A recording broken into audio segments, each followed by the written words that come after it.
Hello, friends, and welcome to another episode of the Liberty Weekly podcast. I am your host, as always, Patrick McFarlane, and this one is episode 143. And the show notes may be found at libertyweekly.net/143. And I am very, very excited to be joined by Carmen Alexe today on the Liberty Weekly podcast. We had actually met on MeWe, and she had posted that she escaped communist Romania during the Cold War. And did I pronounce your name correctly, Carmen? Yes, you did. Yes, I'm so bad with names. So, do you want to tell the audience a little bit about yourself? Yes, of course. Hello, Patrick. It's so nice to meet you and the audience. Hopefully, you have a big audience there, libertarian and freedom lovers. Again, my name is Carmen, and I was born and raised in Romania. And during the Cold War, I immigrated to the United States back in the early 80s.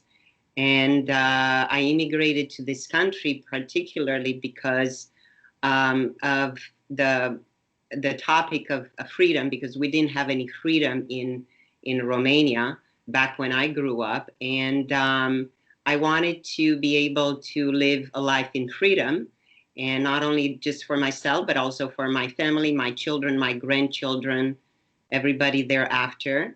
And I've done many, many things in this country. I enjoyed a lot of things. I've benefited from the opportunities that this wonderful country had offered me. I've worked hard for everything that I have. But I've noticed lately, I've been in the banking industry actually for more than a couple of decades. So I've learned a lot from the 2008, 2009 market crash, real estate market crash. And after that, when the market crashed, I just didn't understand it because I was just involved with the financing part of it, but I really didn't understand the causes of why did we have real estate and a stock market crash at that time. So it just so happened it was during the election time, and I found out about Ron Paul, and I did a little bit about research about Ron Paul, and that prompted me to read his book. I kind of liked him, everything he had to say, and it kind of resonated with me. And I read his book, Revolution, a Manifesto. That was back in 2008. And of course, I voted for him as well. And well, sadly, he didn't win. But from that time on, after I read that book, I was prompted to go to a site that I educated myself from called Mises.org. And from that time on, I realized that there's so much more to learn because I was introduced to Austrian School of Economics and libertarianism. And I guess once I learned all that, of course, I learned a little bit about the Chicago School, and also about the Keynesian school, and just the Austrian school, the free market capitalism resonated with me, considering my background, where I came from, how I grew up, and all the experiences that I went through.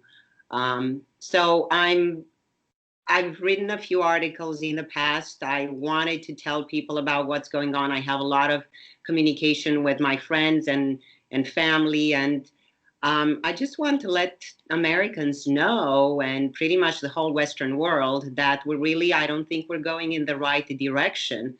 And what I see, it really is actually pretty alarming to me. Yeah, and I'm so glad to have you on because we got to talking, and I read your article on fee that I'll put in the show notes page. But it was a wonderfully written article, and I'd want everyone to go check it out. So we'll link that there. But would you say that after you came from Romania, how would you describe your political beliefs at that point in time? I was definitely a Reagan girl. I mean, I was conservative. I liked the way that Ronald Reagan, was delivering his message, and I pretty much leaned conservative, and when the time came that I was able to vote, I became what I thought it was Republican, and I voted Republican. So that was pretty much all along up until like 2008, when things have shifted, and I realized also that a lot of the Republican Party, the principles, the classical Republicanism, is not anymore practiced by a lot of Republican members of the Congress and Senate, and Republican politicians. Unfortunately, some of them are not practicing anymore the classical Republicanism. And did you get your financial training? Did you get that in Romania, or did you get that here? Believe it or not, like financial training for what? For your education. Sorry, that was my education. My education is, I only finished high school, but I think that pretty much if you're like curious about something, if you're dedicated and if you're focused, I think you can accomplish anything. And I always was pretty good with figures. Math was pretty much one of my strengths when I was in school. So when I got into banking, I kind of started from the bottom. Of course, because I had no degree, I was not paid and compensated the same way at the same salary level as my other colleagues who happened to have a degree. But that didn't bother me, to be honest. I just did the best that I could, and I learned a lot. And then after that, I did a lot of my learning on my own. So when I started to study economics on my own, like after I read Ron Paul's book and I got into Mises' website, it was just a learning process, and it still is right now. I'm still learning. What I'm trying to do, I mean, it's kind of like I'm trying to put it together because I love to put videos together, and I'm working on putting together some economic thoughts, principles at, like children's level, like very elementary level, but I'd like to put them in a video format, easy to digest, so that people can understand what the free market economics is all about, and a lot of the principles that most of the people would be faced with, and they'd say, I don't understand it. But if they see a video, then maybe they will get it. And so that's pretty much one of the kind of like the hobbies that I'm working on the side. Yeah, I think that's wonderful. And from what I've learned from doing my show and realized, and from your story with Ron Paul too, it's like you never know when someone is gonna hear something at the right time, and that can start a domino effect in their life and just completely change everything. With me, I had a roommate in college. I was kind of a libertarian. I had heard of Ron Paul and I wasn't really into it, but he started talking to me about it was actually Stefan Molyneux. This was back in 2012, and kind of asked some hard questions that really made me think. And then I read Anatomy of the State, and from there it just went, Yeah. Yeah. So I love that, putting things together and putting it out there. And like I've said with podcasts, it's like people, you can talk to people one-on-one in your life, but when you have a podcast, very quickly, even if you have 20 downloads, that's 20 people listening to you for an extended period of time. Yeah. So, yeah, well, that's awesome. And so I had another question in terms of studying Austrian economics. I'm sure you know what a lot of people say is that it's not a super practical thing, is the common critique that you get with it. So I'm curious, as studying Austrian economics and Mises, has that helped you in your professional career? Yeah, I mean, it helped me, not just in my professional career, but also it helped me understand the world so much better. And I know there's skeptics out there, and there a lot of the skeptics are typically the people who have heard the same rhetoric, which they repeat it over and over, but it's probably not something that they made it up. Our system, if we go in this direction, is not going to work. I mean, it's just going to fail. It's going to implode. So I still am of the belief after all these years, and especially what I've seen in Romania, growing up in a communist system, um, the free market capitalism, Patrick, is, in my opinion, possibly the best economical, social, and political system.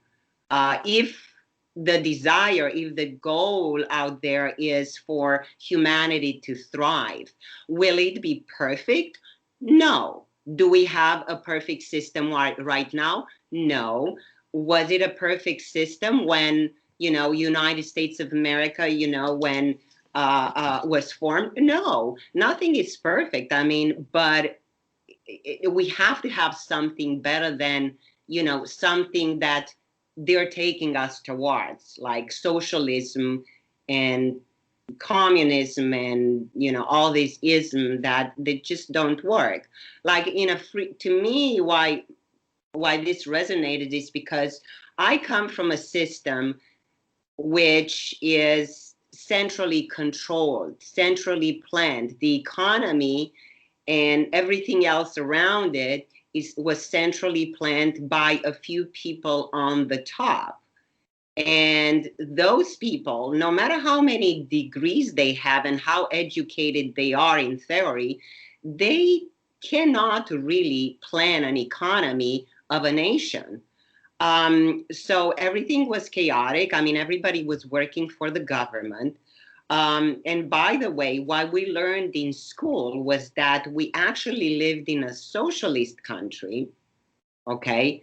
And the goal, the aim was to reach communism, because communism was never reached, and communism will never be reached, okay? What will be reached would be pretty much a totalitarian system, because when you entrust all the sectors of the economy and social life to one group of people on the top, okay, you're not going to have anything else but totalitarianism. And when I hear people saying, well, we don't want that, we want the democratic socialism, to me, this is an oxymoron, because really, this thing doesn't exist. But they do point out to me, and you probably have heard that too, right?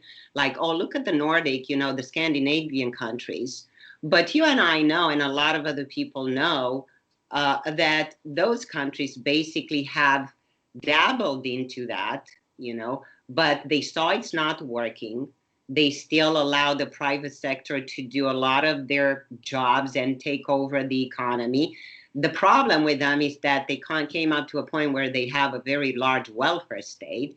That's not sustainable, because if you have a large welfare state, then you have to tax the productive sector. And the more you tax it to sustain the large welfare system, the less incentive there will be towards the productive sector to work. There's not going to be much incentive. So they're going to say, well, hey, if I'm taxed 80% of my income, what's the point? Why do I have to take all this risk?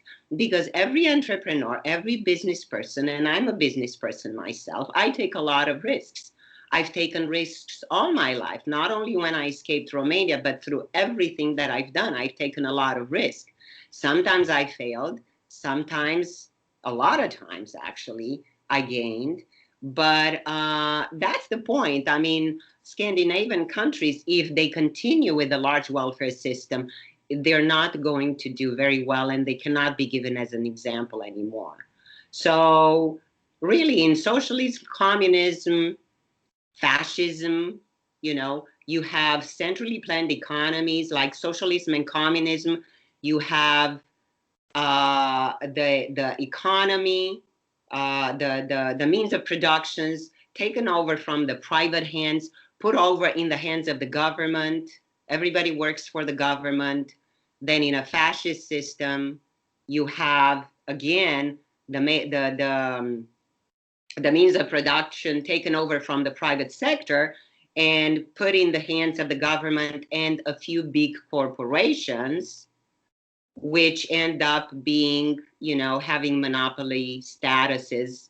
And that's really what happened. You probably, I'm sure you know, during Hitler time, when that's how his economy worked. And he started out as a socialist. So yeah, I'm sure you know about that. So it's just not feasible. It's just not something we want to go towards. Have you ever heard, of course, before World War II happened in the mid to early 1930s, Hitler was on Time magazine, and a lot of people said that, oh, he was the savior of Germany and that his policies were actually working. And that myth kind of, it persists to this day. I have an uncle who worked at Pfizer as in a very important developmental role there. And I remember a conversation we had together where he said, well, Hitler actually had a lot of, what he was doing economically was working. Have you ever heard that?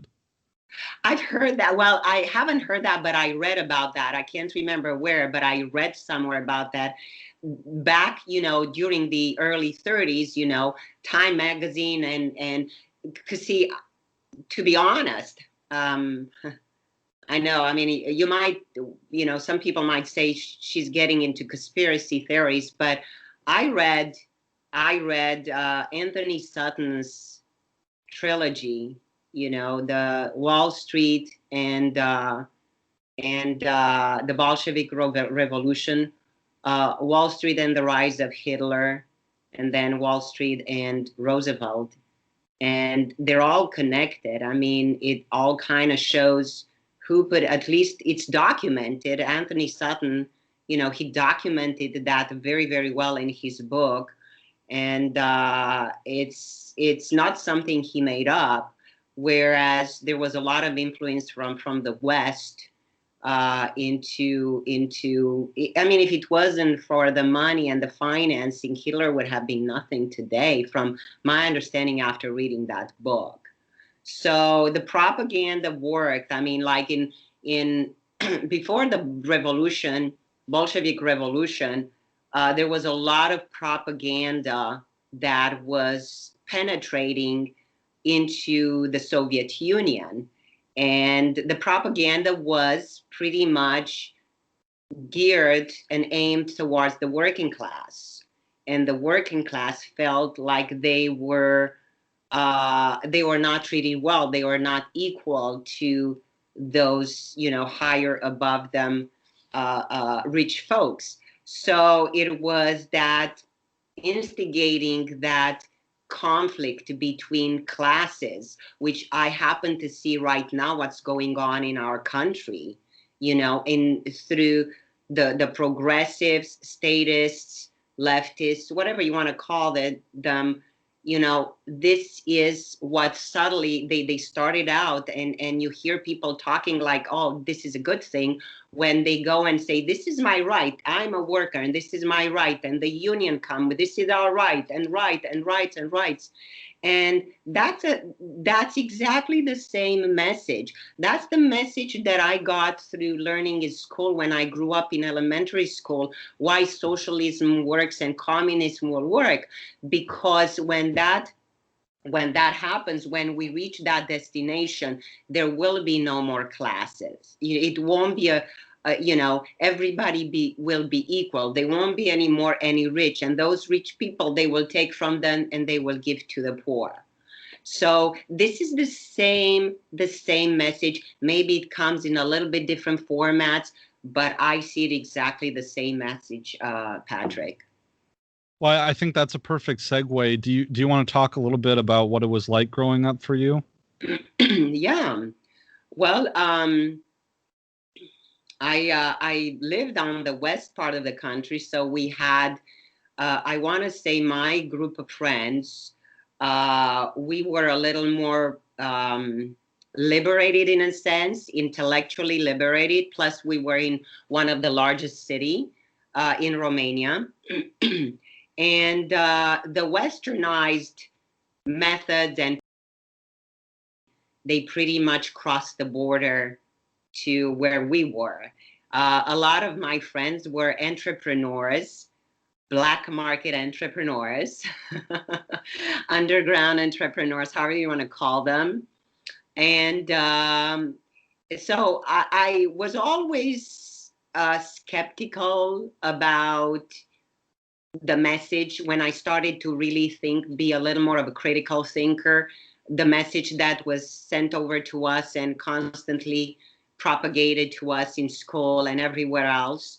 By the way, in class, whenever we would go to school, the picture, big picture of our president at the time, Nicolae Ceausescu, was right there. We only had two channels. Actually, the two channels were in the city of Bucharest. So in my city, where I come from, there was only one channel, national channel. And we were bombarded with how people love the president and how the president is doing the wonderful things for his people and how we're thriving.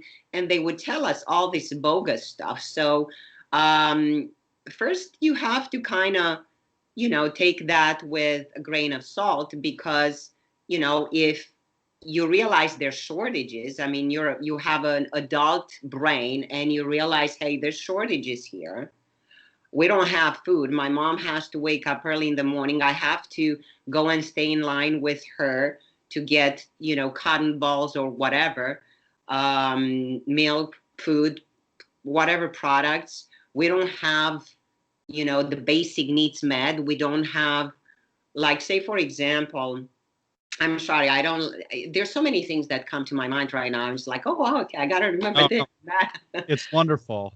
Thank you. I mean, it's not good what you went through, but it's hearing about it is.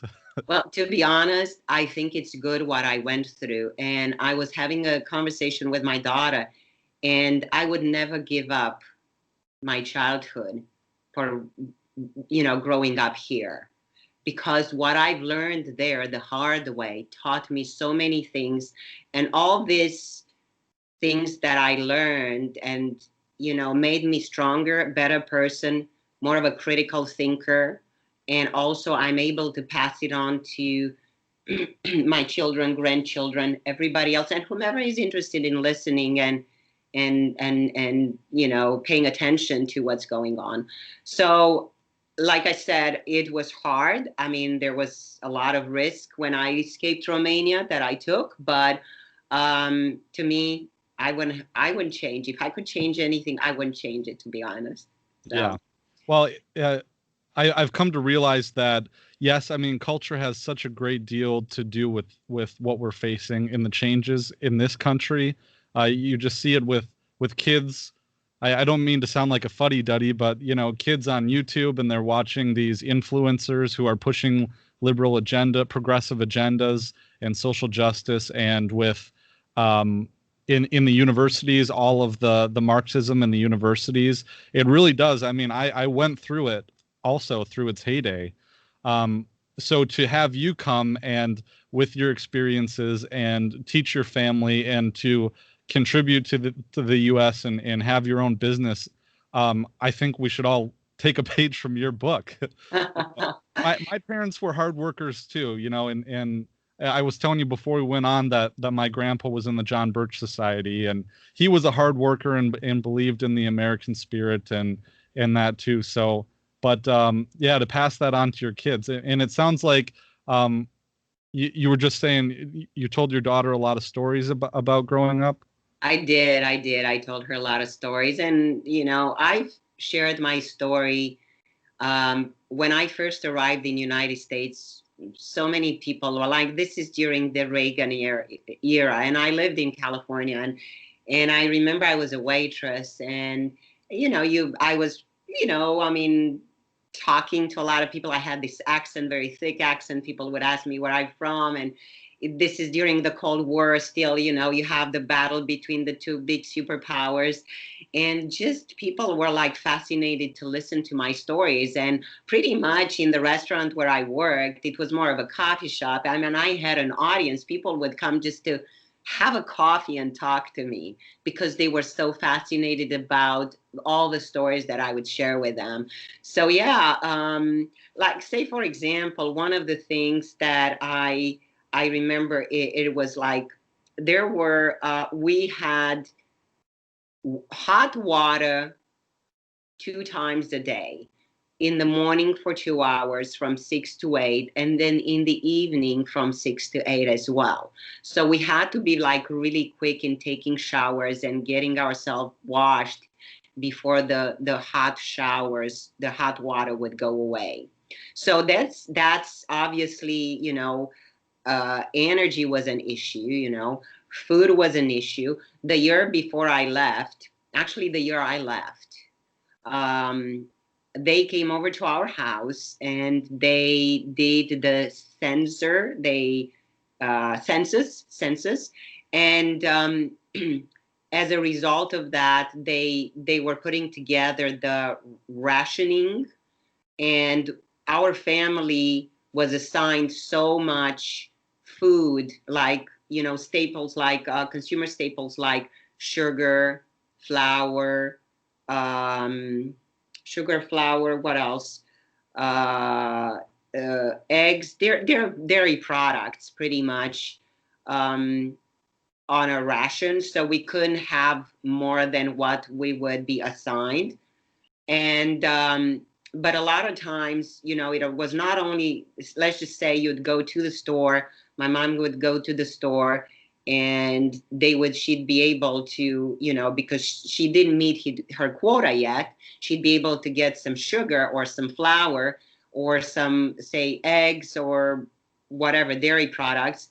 Well, a lot of times they were not really available. So my mom had to wake up really like at 2 o'clock in the morning, stay in line until 6 o'clock, because the lines were very long and the winters were long too, by the way, and just stay until 6 o'clock to make sure that she's got her, she's in line and she's close enough, where she could actually get her hands and buy some of those dairy products. But that was not ever since I remember being a very little girl. I remember when I was a little girl, we had way more, but it just seemed like with every few years, there were more and more things that were disappearing from the market. As far as clothing and, you know, makeup, cosmetics, this was more like a luxury stuff. We didn't have any of that, and we would just get them.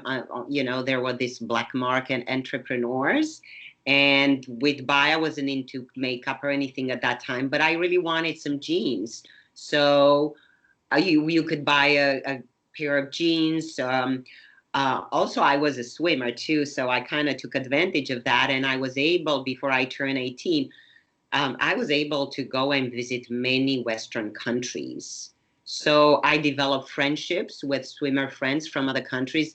And because I was a pretty keen observer, I I paid attention, and I noticed that my friends in Germany, my friends in Spain, in Italy, in Greece, they lived their families lived in a different, their standard of living was much higher than where I was living in Romania. So there was quite a difference. So I paid attention to that. That's why by the time I was in high school, it's like, I'm not believing anything anymore. No. So I have a very skeptical mind. I take things, I really digest them. And now even more so, because we've been told so many things that were not true. I kind of see what we're being told today through the mass mainstream media, through social media, through what they call conventional wisdom, status quo of today, whatever you want to call it. I could see through that, and it just does not resonate with me, because it brings back memories. It brings back memories of when I grew up.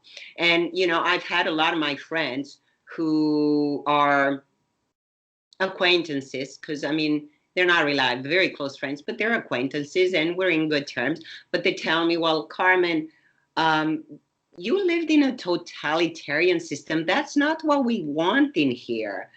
So I'm like, okay, how can I explain to you then when you rely on the government and not really government? What is the government? The government is a group of people. It could be a group of small people, it could be a group of medium-sized people, or it could be a group of a lot of people, okay? But you still have those people who are in power, and they have power over you.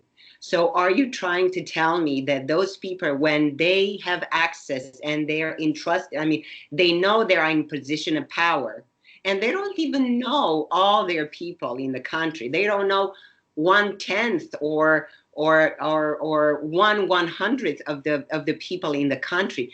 You mean to tell me they're going to want to see your best interest at heart? So that's what happens when you entrust a few people and you put it in the power of government. They're going to sadly become, in a position of power that most likely is going to turn into a dictatorship. I mean, look what's going on right now. I mean, governors, mayors, don't they act like dictators? To me, they do. They pretty much treat people, they treat people like, they treat us like we are, children, like we can't think for ourselves, like, we shouldn't be responsible with our own bodies. And, you know, I'm looking around. I mean, these people are in positions of power, governors, mayors, who close down their cities and their states. They lock them down. I could have never imagined it. That I know. And you know what, Patrick? I tell you this. I was actually probably one of the first people that bought a mask, because I've heard about it before it became, the big, hysteria. I wanted to have protection. So I was one of the first people to buy a mask. But I never thought at that time in January that in March we're going to be, subjected to lockdowns, to mandatory mask wearing. Otherwise, you can't do that. And now, God knows, I mean, I don't know what they're going to do with vaccines. I mean, this is not healthy. This is not good. Some people, who are they? What gives them the power? Do we give them the power to do all that? I don't know. It's just mind-boggling to see what's going on. And a lot of people who I've noticed that, because I obviously I read, and people who and I'm not going to talk only about millennials, because there's a lot of people older who are progressives, lots of people who consider themselves very educated because they have so many degrees, but yet what they learned in school, they learned all this progressive liberal, rhetoric, principles, beliefs, ideology, Marxist ideology, and but they don't take 101 in economics to understand a little bit, just the basic elementary principles of economics. And they think that in a socialist society, they will maintain their standard of living.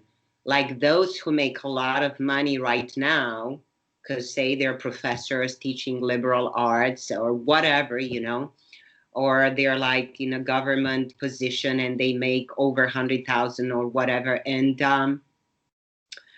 then they think that their standard of living is going to stay the same, like there's still going to be the same abundance of consumer goods and services and so many choices in socialism.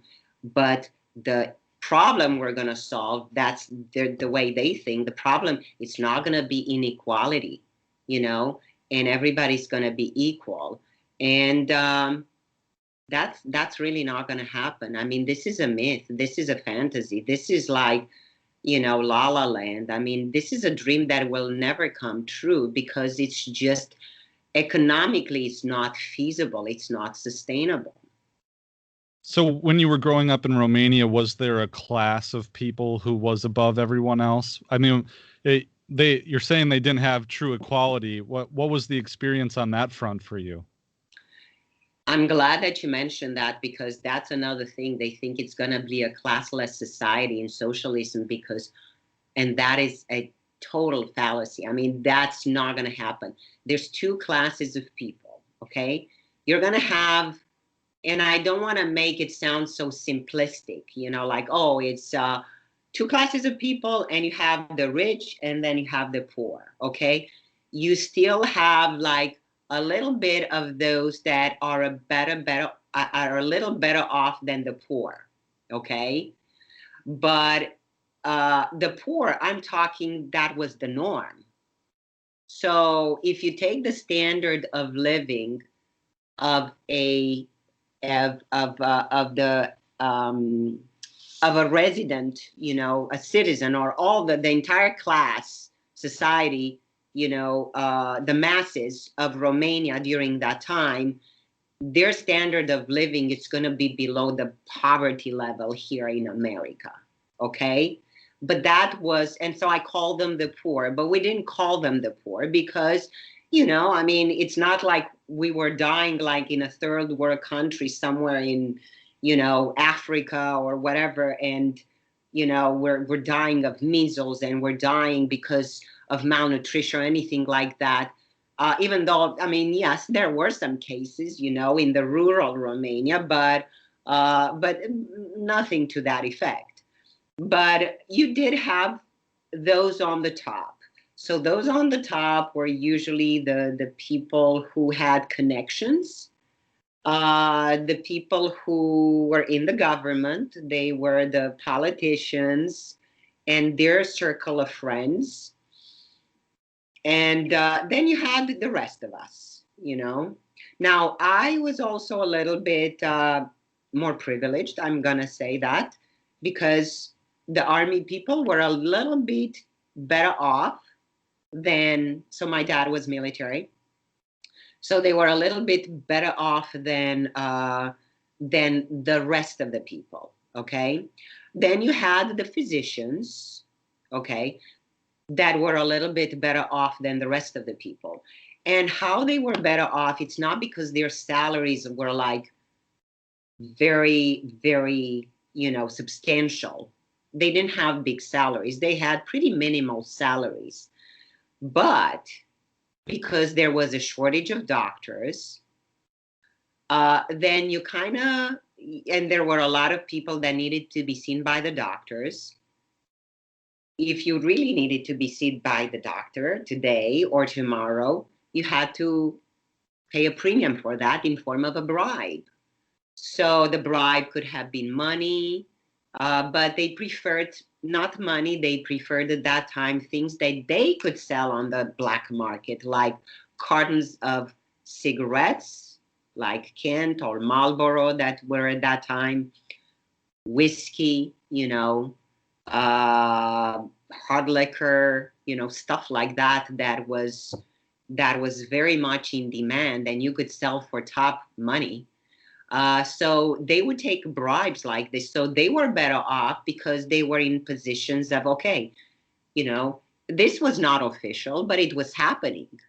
And I remember a long time ago, I was telling my daughter when she was very young, it's like, I mean, if America goes socialist, there's a high likelihood that, doctors' salaries are going to be lower and there's going to be shortage of doctors. People won't be incentivized. Smart people won't be incentivized to go into medical school because medical school, just like law school, it's a lot of sacrifice. It's a lot of sacrifice. You have to put off your life for so many years. And why would people do that if there's no incentive? if their salaries are not going to be commensurate with the sacrifice they put through medical school and residency. They're not going to do it. So it's going to cause a shortage of doctors. Then, I mean, look at our population that keeps on going up and increases, and there's more and more sick people because now we've had a decade or so, it seems to me like people entrust the government to take care of even their health.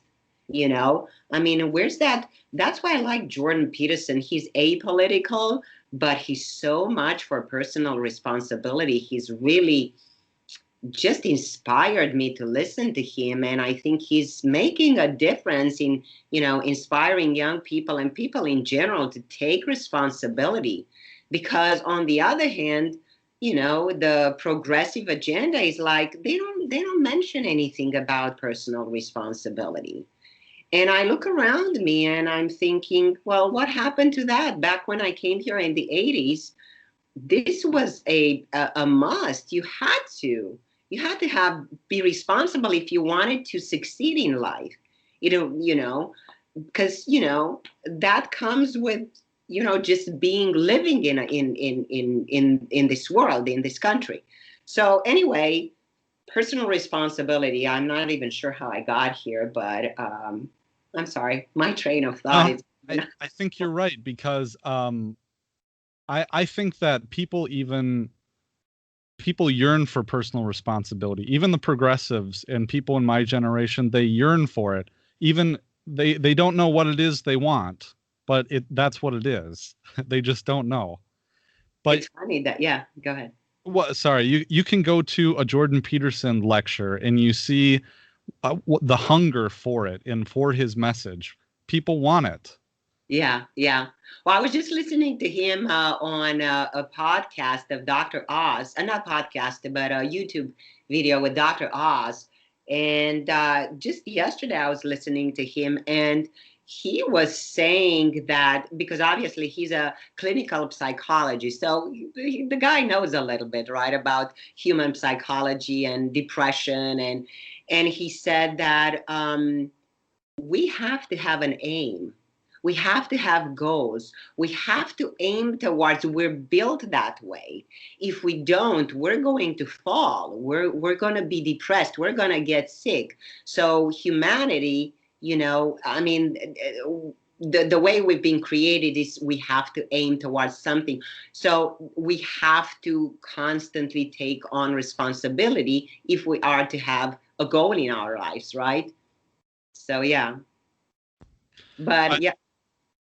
Go ahead. I wanted to circle back to what was the living situation that you grew up in? Like in my mind, I'm picturing like because I have nothing else to compare it to, but Pripyat at Chernobyl. I watched that HBO series. So was it an apartment block like that, or was it a single family house, or?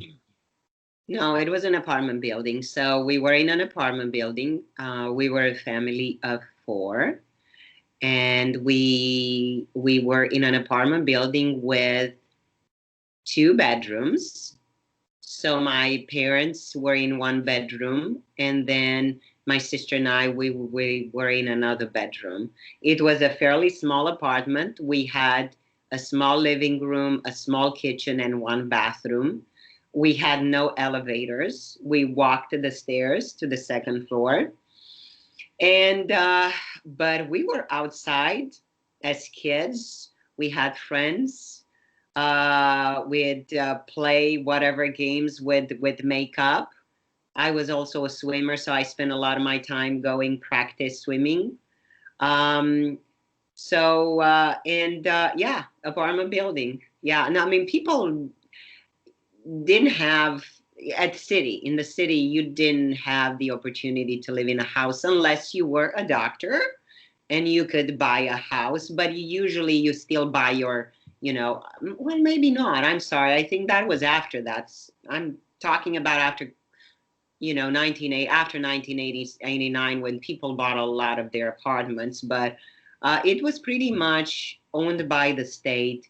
I know my family, they used to go every month to pay whatever the rent was to the state. So they would go to, there was like a place like at the post office, I think, that they would go every month and pay that, whatever the rent was.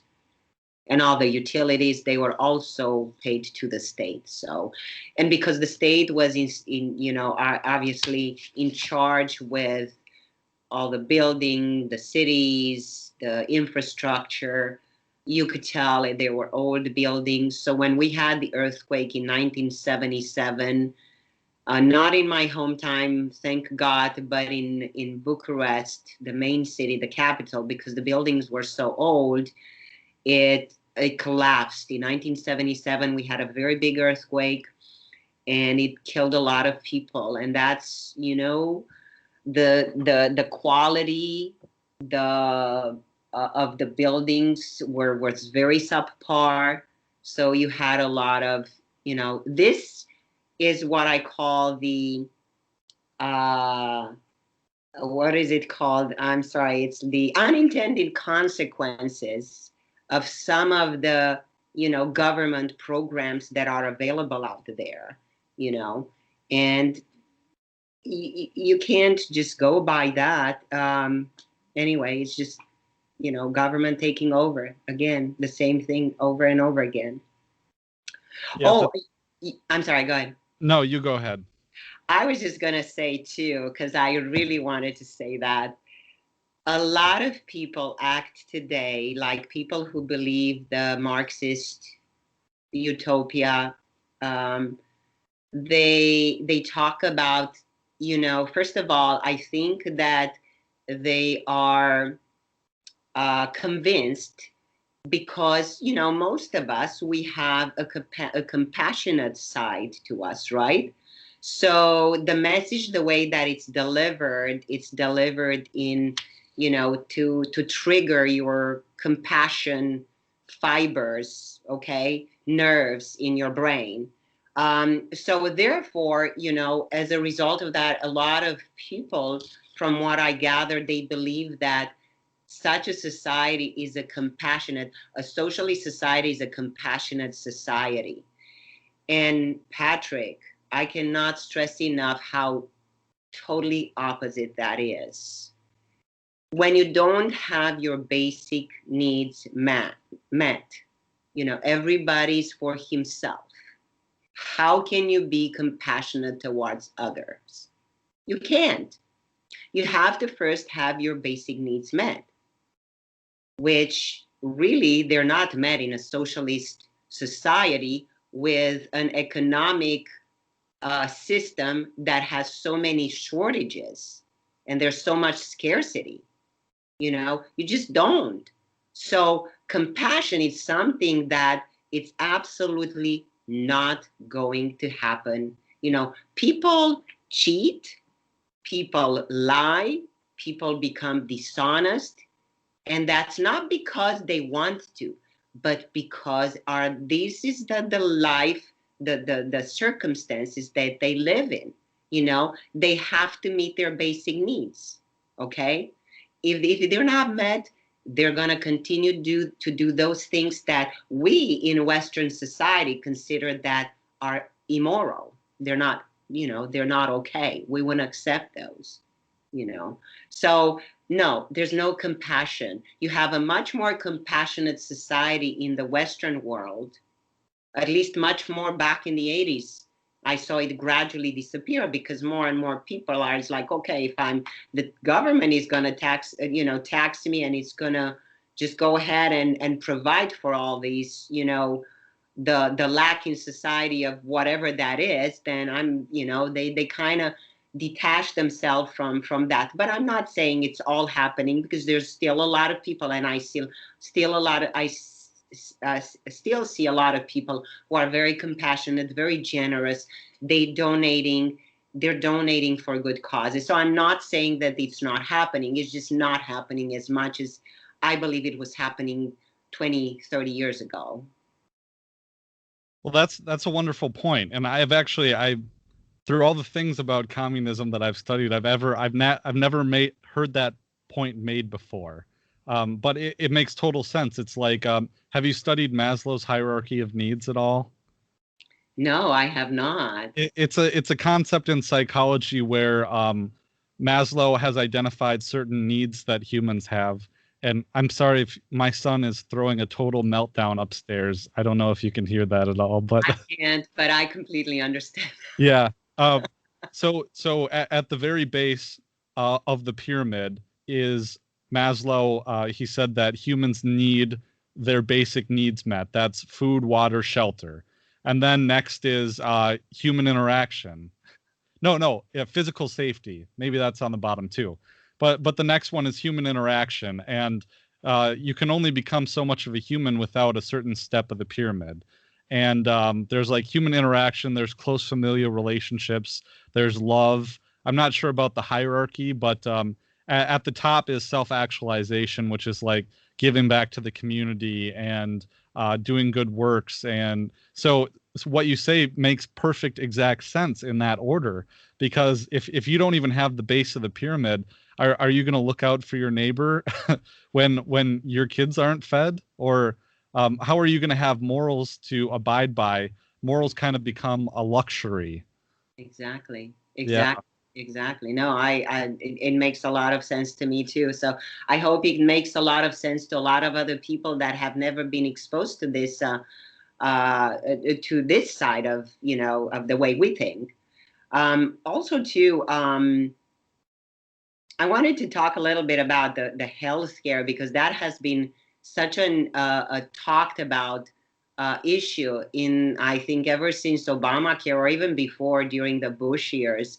Healthcare, healthcare, healthcare, and people keep on thinking that healthcare, if we bring a free healthcare in America, and it's all provided by the government, they still believe that the standard, the quality of healthcare is going to stay as, at the same level where it is today, which is we have pretty much high quality. I mean, this is, compared to pretty much the rest of the world.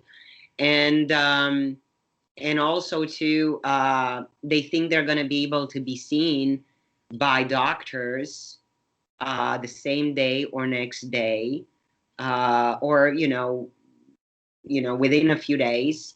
um, and then they also believe that this, for any type of situation, no matter how drastic the condition, physical condition of the patient is, there are unlimited resources that the government will be able to provide the hospital in form of healthcare to the patient, to all the patients that will become sick.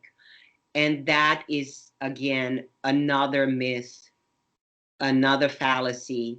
It's not going to happen. We've touched a little bit about healthcare in Romania, and shortages of doctors and so on and so forth. And it's just not feasible. It's not realistic. I mean, look at Canada, Canadian, and I have actually, I have two Canadian friends, but they're too young. Actually, one of them, he's a libertarian himself. God bless him. The other one, not. He's pretty liberal, but he's young. He's young. He hasn't, and he lives in the States. He hasn't been yet exposed to being older and being subjected to physical, illness, and having to go to a doctor in Canada. So that's what I that's what I've been trying to tell people. Listen, Canadians come here to this country. They'd rather pay. They say, the heck with my free healthcare in Canada. I'm gonna go to the Oklahoma Surgery Center. I'm gonna pay cash. I know what I'm paying for the surgery. They're taking me, and they're taking care of me right away. And I prefer this over waiting for 2 or 3 months to have a surgery in Canada that supposedly is free. And also, too, a lot of people don't realize that nothing is free, because there's no such a thing as a free lunch. Really, there isn't. And they have to be taxed. People are taxed. And then look at how much the gasoline is. I know in Europe it's very expensive. In Canada it's very expensive. So It is expensive because a lot of that money that you pay at the gas station is going towards the healthcare and subsidizing healthcare for people. And then also too, you know, how just is the system is, let's just say you have a group of people who are young, or let's just say forget about young, okay? They're middle class. I mean middle class, middle age, but they really are very responsible with their health. They eat healthy, they don't smoke, they don't drink, they don't take drugs, they exercise, you know, they do the right thing, they pay attention to their body. And as a result of that, they don't go to the doctor too much. Yet they're subjected and they have to pay the same tax, whether it's income tax, gasoline tax, retail tax, whatever tax, to subsidize those who don't really take care of their bodies. And then they have to go to the doctor and they develop chronic illnesses.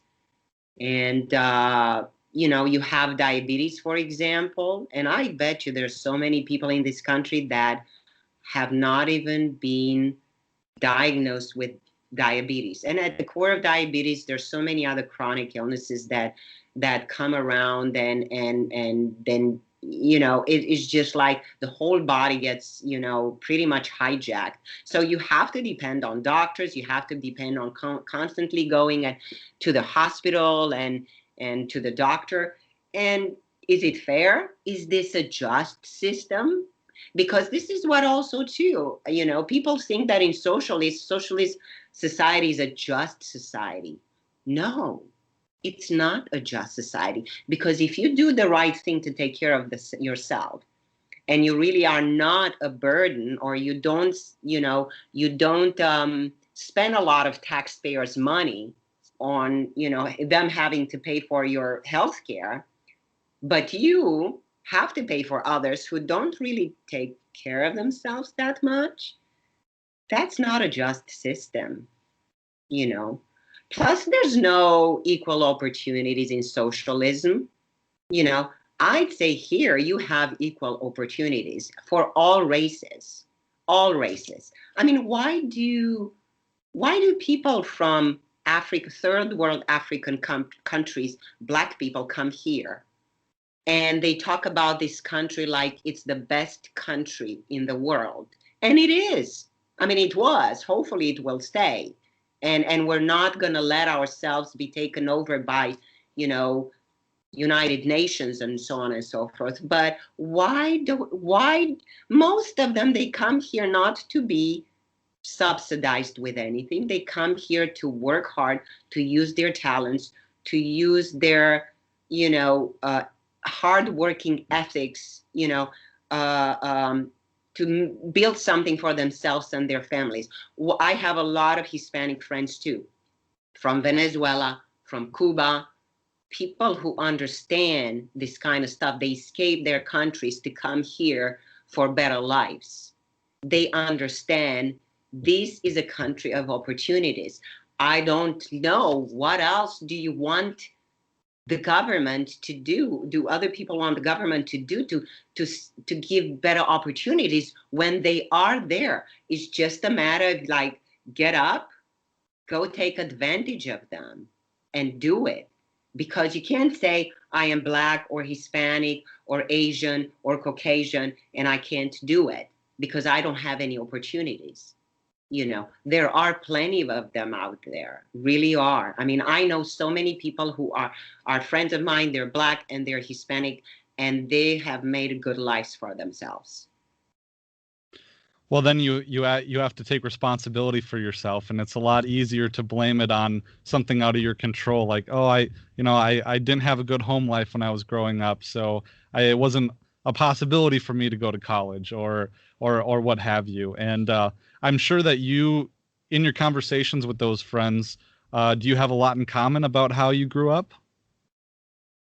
Yeah, you mean from people from Cuba and from other countries that, you know, and they're that, you know, like communist countries and undeveloped countries? Yeah, of Yeah. course. I mean, I tell you, I spoke with a friend of mine, Venezuelan, from Venezuela, and she's like, Definitely. I mean, it's like she is so thankful, and she's built her life for herself, and she's experienced pretty much similar, experiences that I had. And right now Venezuela is in a very dire situation, probably even more dire than when I left, back in the 80s, communist Romania. But apparently right now people, I mean, there's people, from what I understand, that go and, just like kids, they go and just check the garbage cans just to find like scraps of food in the, excuse me, in the garbage cans, and that's very tragic. Yeah, it's really sad. And I remember the situation being dire a couple years ago. I can't imagine that it's gotten better.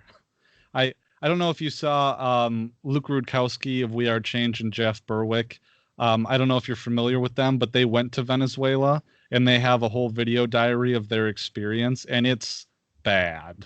It's and one of the big things is that, so when they got to their hotel, every building was cordoned off like its own secure structure, and they had security guards that were armed. And you would go in, and there'd be a holding room, and then they would clear you before you could go into the hotel. And one of the things is that you wouldn't go out at night. But one of the things is that as you entered the hotel, there was a whole wall plastered with permits, an entire wall of permits. And they would carry the cash around with them in a backpack. And when they would go to because of the hyperinflation, and they would go to different restaurants, and the restaurants would have the menu. In the menu, you could change out the prices very quickly because they changed so much based Yeah.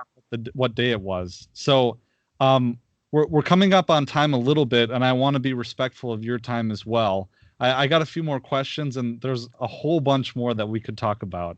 But I wanted to ask you, did you feel safe? Was there security? Was there any war or anything, or any conflict when you were growing up?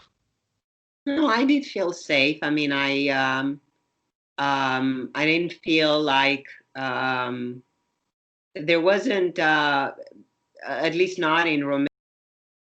The only type of propaganda we saw on television was primarily the, giving us just footage of homeless people in big cities, um, in America, and pretty much telling us, look, I mean, is this the capitalism, the society that you want to live in?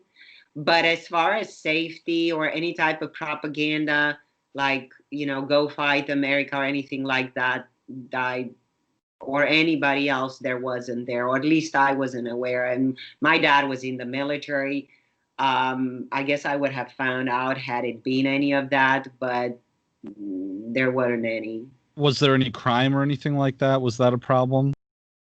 Um, the thing about it is that petty crime, it was. I mean, just about everywhere. You couldn't just like leave your, you know, first we didn't have cars, but you couldn't leave your door unlocked. Say, for example, I mean, people could just, someone, a burglar could just come in at any time. Eventually, my dad saved money, and we finally were able to get an automobile. And but you couldn't leave that automobile or anything in the automobile, even if it was locked, because they could break in. So uh, you'd have to always make sure you keep your, your purse, hang on to your purse.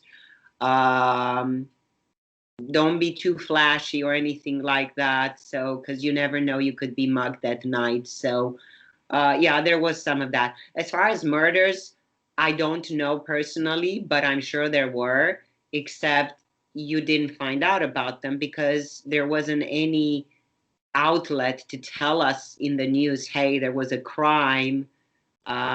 So I don't know. I'm sure there were. I just don't know of any. Was the government good at tracking down crime and convicting criminals? Well, the government was telling us there was no crime, so I don't think. That's one of the benefits in living in socialism, right? There's no crime because everybody, has the same, is equal. But um, I can't remember that, to be honest. I government wouldn't have anything to say about that. What Just about like in terms was there any Stasi or Gestapo, type like secret police, or did you have to worry about what you said to whom? Yeah, yeah, yeah. So freedom of speech was definitely out the door. So there was no freedom of speech. You couldn't be vocal about even, and not even vocal. You couldn't even be like whispering about it because your next door neighbor, if you didn't know your next door neighbor or the person that stays in line, at the grocery store behind you might hear you and might report you. So no, you couldn't say anything derogatory about the president, about the system, about the shortages. You are not allowed to listen to Radio Free Europe or to Voice of America back then.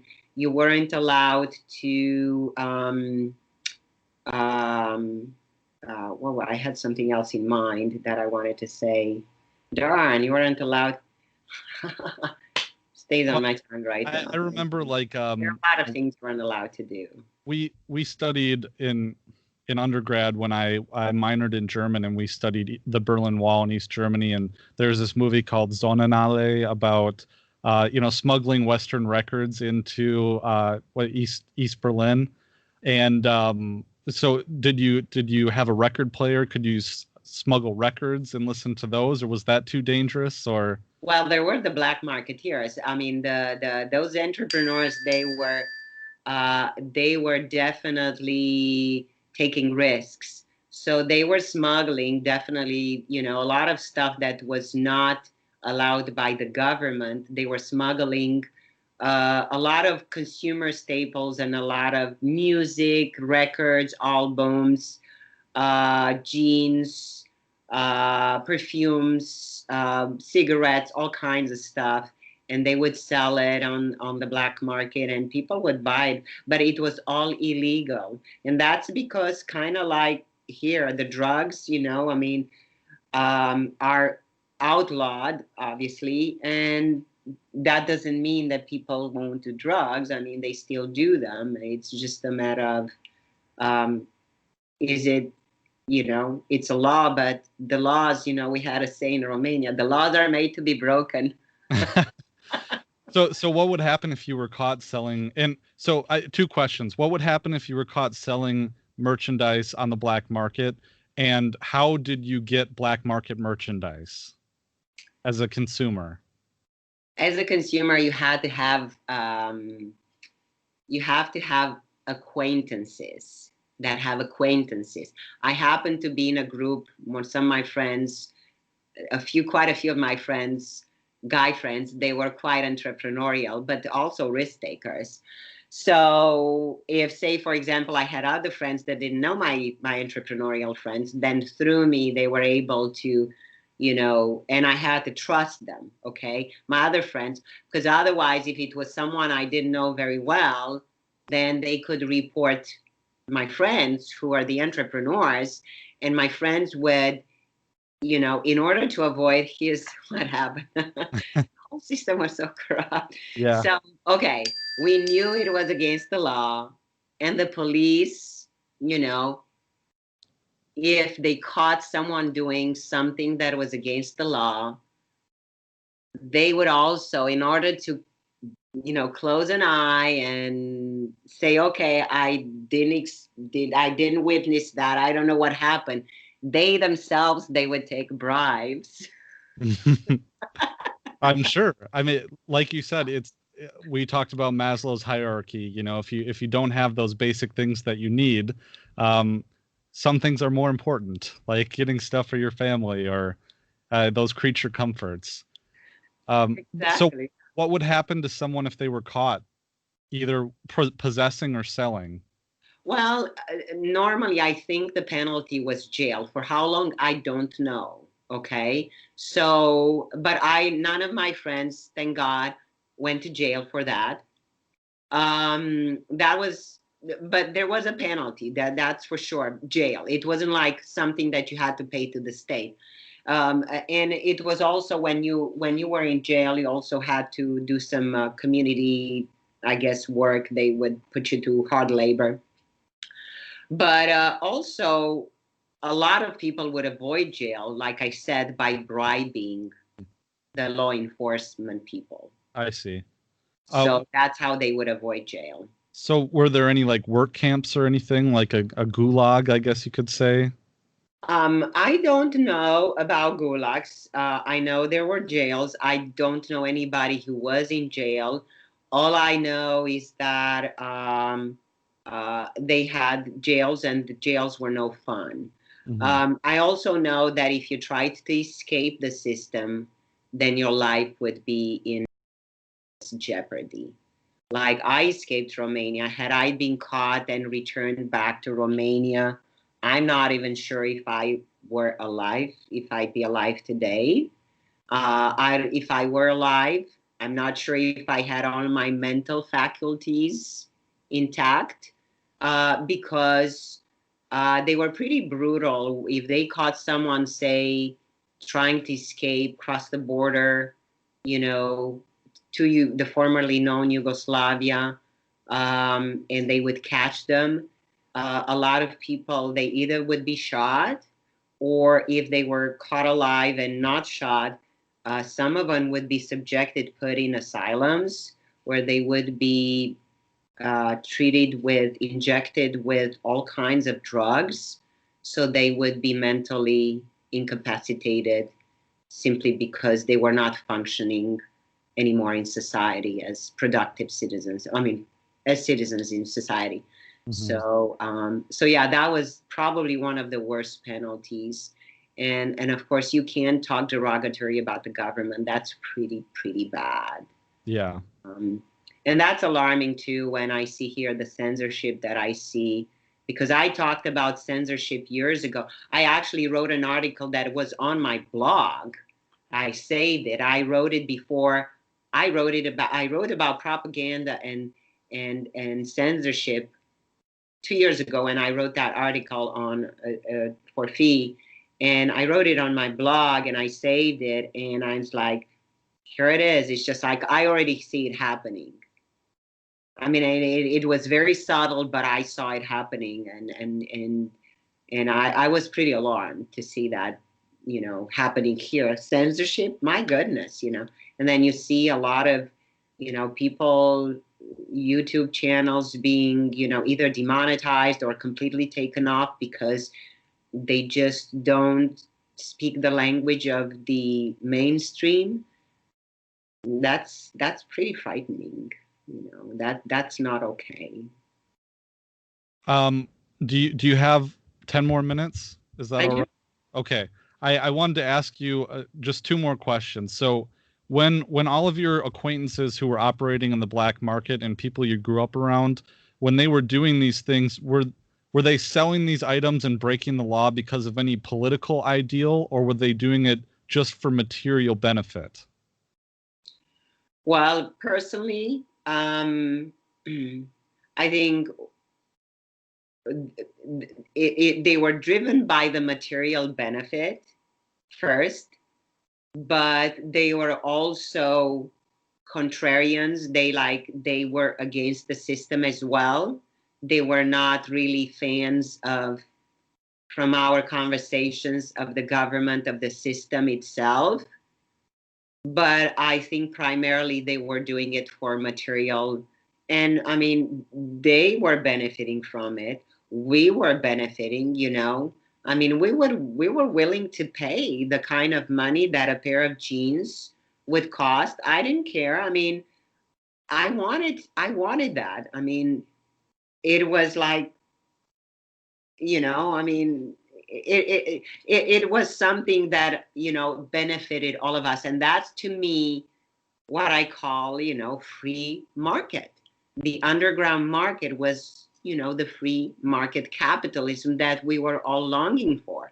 We just didn't know what it was called at that time. Were these people, were they criminals in name only? I mean, were they undesirable people, or, you know, you think of criminals here in the United States and there's a certain aesthetic, I suppose you could say. I mean, nobody was thinking of them in criminal terms. It's certainly none of us. They were our friends. They were just cool people to have parties with and to interact with. Um, so no, I mean, to us, they were not criminals at all. Hmm. Criminals are the people who kill and murder, who, these are criminals who commit like really bad crimes, but nothing that, I mean, talking about, the right to life, liberty, and private property. One of the things about it is that you have a right to your life. And that's why when someone, you know, injures you or is trying to kill you, that is a criminal because he basically stepped over the line and he interfered with your life, with your right to life. That is a criminal. But when you have two people who act in a voluntary manner because it benefits both of them, and one of them happened to commit a crime that an act that is known as crime by the government, okay, by the law of a government, that's not a crime because we pretty much agreed and consented to exchange, money for the product that I wanted to buy.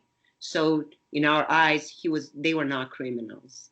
And did other people have the thought process that you just described?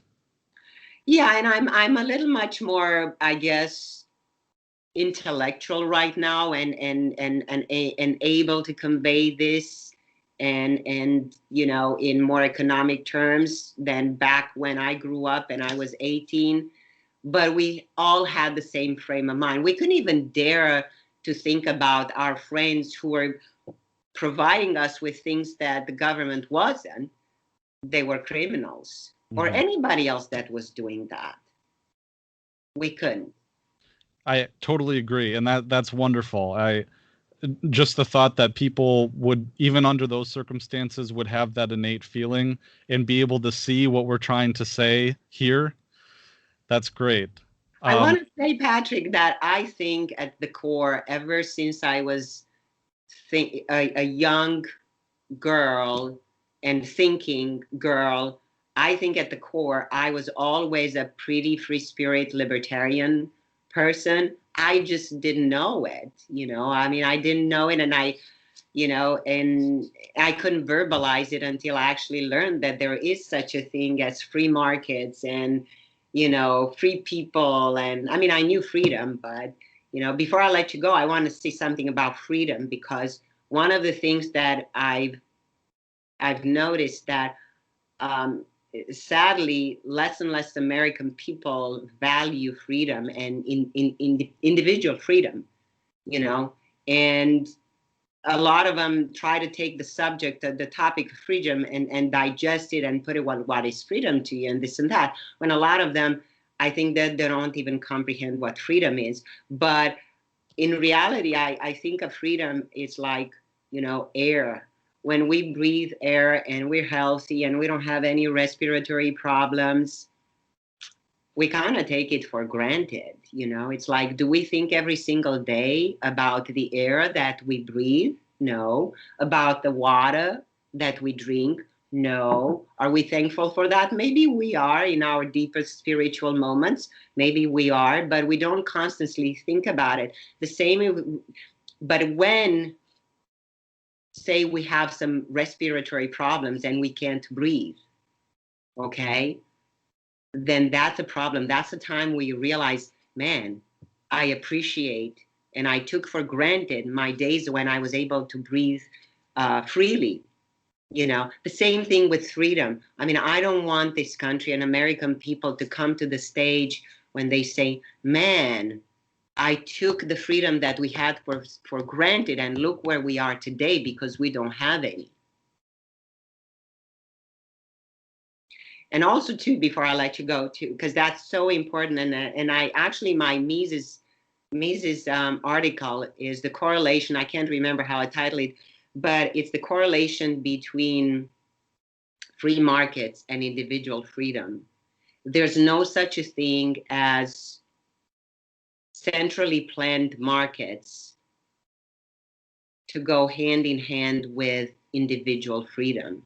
They're all very connected. And if you look at my article on Mises that I wrote about 8, 9 years ago, I talked about it. And I wrote another one. I never published it. I'm going to publish it sometime soon. I'll probably send it to Fee. But it's a great article where I explained that there's no such a thing as individual freedom without free markets, because they're all interconnected. So, Yeah.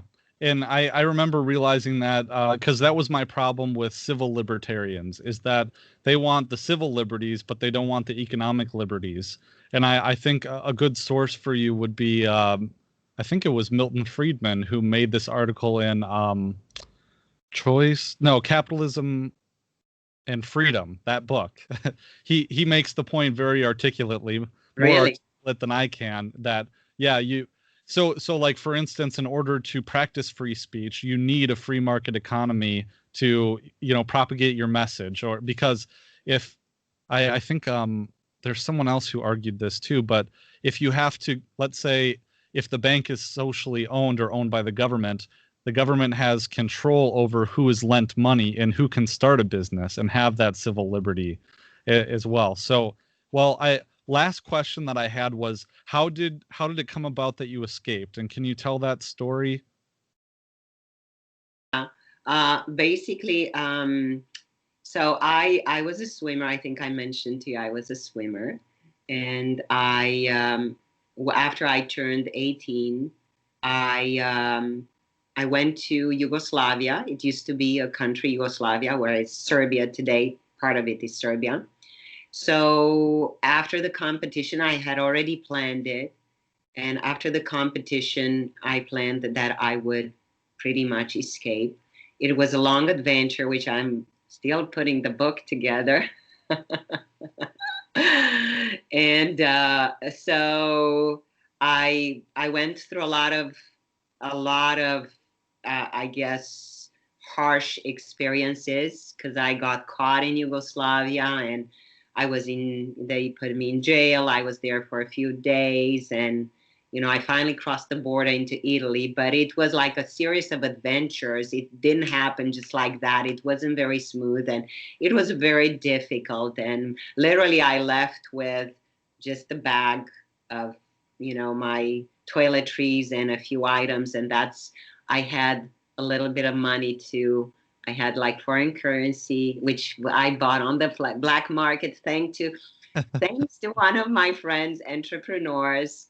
And I sold a lot of my outfits, my Speedo arena outfits, like swimming suits and goggles and whatever, slippers. And I'd sell them for good money. And I then would convert them to, it used to be the German marks and then United States dollars. So I had those, and then I rolled them nicely into like a little cylinder roll, and I put them into a little plastic saran wrap type, and then I opened up the toothpaste from the end, and then I just inserted that money in there, because had I been caught with the money, oh my goodness, they wouldn't have allowed me to leave, and there would have been repercussions. There would have been serious consequences. So I had to be very, very careful when I crossed the border,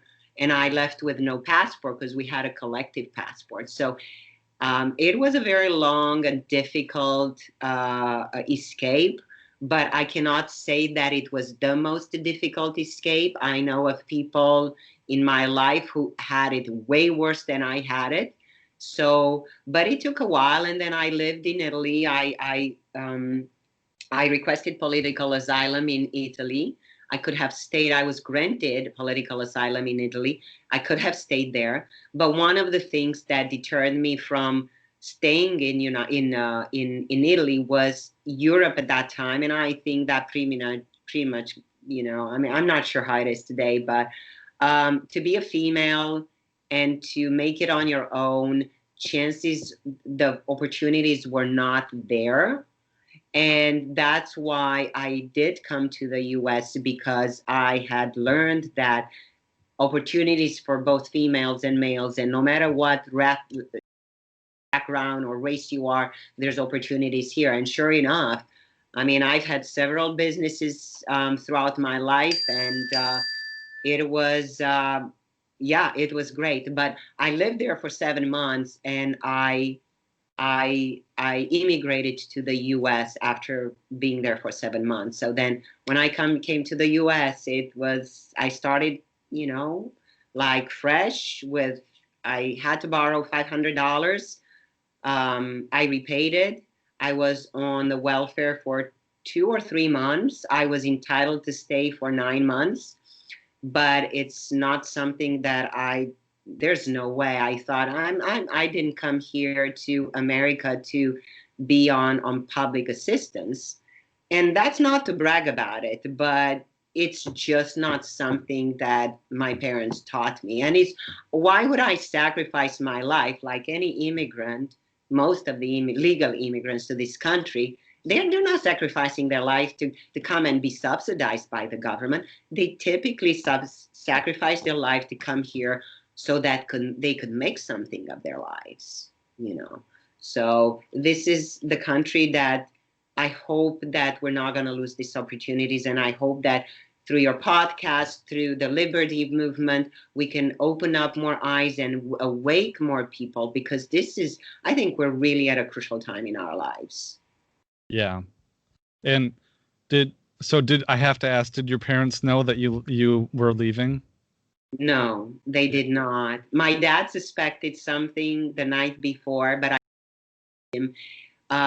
my sister suspected something too, but I had a hard time telling her because, you know, I knew that if I did, I wouldn't. And my goal and my dream was always for me to be the first one, excuse me, and then for everybody else, for me to bring everybody else. I wanted to reunite my family, and I wanted to bring everybody else over. So that was pretty much my dream. So I couldn't fathom the idea of staying there in a dictatorship, in a country with no opportunities.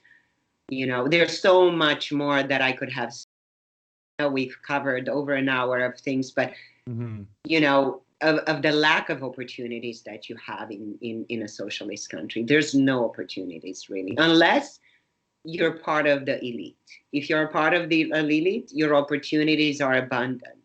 But if you're just like a simple person and you try to make it like in America, so many people came here poor and they made, you know, and not only that, but I know of a lot of people who grew up in poor and you know, not the right families, and they still made something of their lives. Yeah. Did you, I hope this isn't a sore spot, but did you reconnect with your family? Yes, Good. I did. And yes, actually part of my family is here actually, and part of my family had passed away. So yeah. Well, you know, if there's a forthcoming book, I'd love to talk to you again and go more into the story, but you've been so generous with your time, and I'm just, I'm in awe at meeting you and the incredible bravery that you must have had and how terrifying it must have been. I just can't fathom. But we need that bravery right now. I think we really do. And it's just incredible to talk to you. You're just, I'm just, I don't know what to say. It's astounding. So thanks so much. I really appreciate you joining me. Thank you. Thank you for the invitation. And it was such a pleasure. And maybe we could do it some other time. We can discuss even more to see how things move forward. I really would like to think that you and I, and a lot of people in the same frame in our, you know, group, you know, can actually make a difference. I'd like to think that we can. I mean, because we're really not asking for anything that, you know, it's immoral. We're not asking for anything. It's just we're all we want is a better society, and better society for us, for our kids, for the next generations. And we want them to understand what's at stake if we lose that freedom. Yeah. And well, this is a good way to do it, I suppose. What else are we going to do? Just sit here and die, Just walk into the train car. So, um, well, I will link to the article that you put on Fee, and I'm very interested in your other articles. So we'll coordinate and try and point the listeners to that. libertyweekly.net/142, I believe. I can't remember, but I'll sign off now. But thanks so much for joining me.